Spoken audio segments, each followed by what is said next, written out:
Lissu kakamatwa kwa sababu anapigania haki. Na nataka niwaambie kwamba siku zote haki huliinua taifa. Mheshimiwa Rais, nimuombe kabisa kwa moyo wa dhati asikilize viongozi wa taasisi za dini. Kupitia kesi hii imeondoa dhana ya kuzungumza ibada ya ukombozi wa Yesu Kristo kwa siku mbili. Mfano kwenye nyumba zote za ibada ulikuwa ni kesi ya Mheshimiwa Lissu. Iondoke kesi hii, kwa sababu hii kesi inalitukanisha taifa. Kwa miaka 63 plus tangu uhuru hatukuwahi kuwa na vitu vya hovyo vya kiwango hiki. Lakini itakuwa ni jambo la ajabu sana kujitwisha mzigo akiwa anaendesha taifa ikiwa kwenye mwaka wa uchaguzi.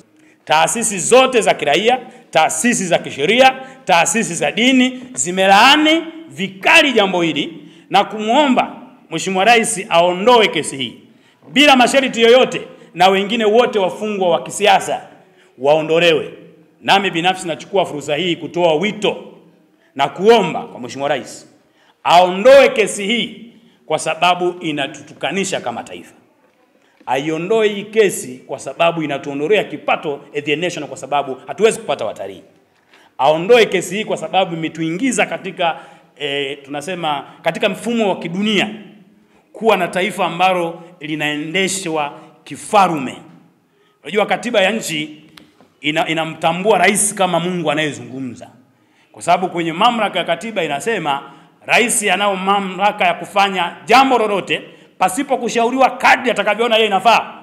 Sasa kwa utaratibu huu, kwa sababu anaijua dini na kama ana hofu ya Mungu, amwachie haraka Mheshimiwa Lissu ili twende kwenye mapambano ya kutafuta reforms za kikatiba na twende kwenye uchaguzi ulio huru na wa haki. Tuionyeshe dunia kama ambavyo Chadema ilifanya uchaguzi wake wa ndani ya chama.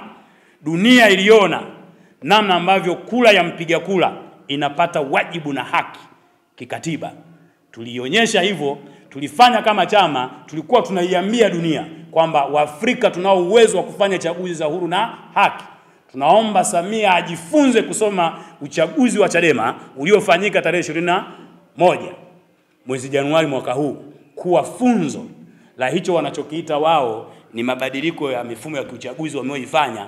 Ni sawasawa tu wamepaka rangi ng'ombe, wameipiga lipshine. Katiba ya nchi inazungumza kutakuwa kuna tume ya uchaguzi. Wao wameandika kitu kinaitwa Tume Huru ya Taifa ya Uchaguzi. Inakinzana na takwa la kikatiba.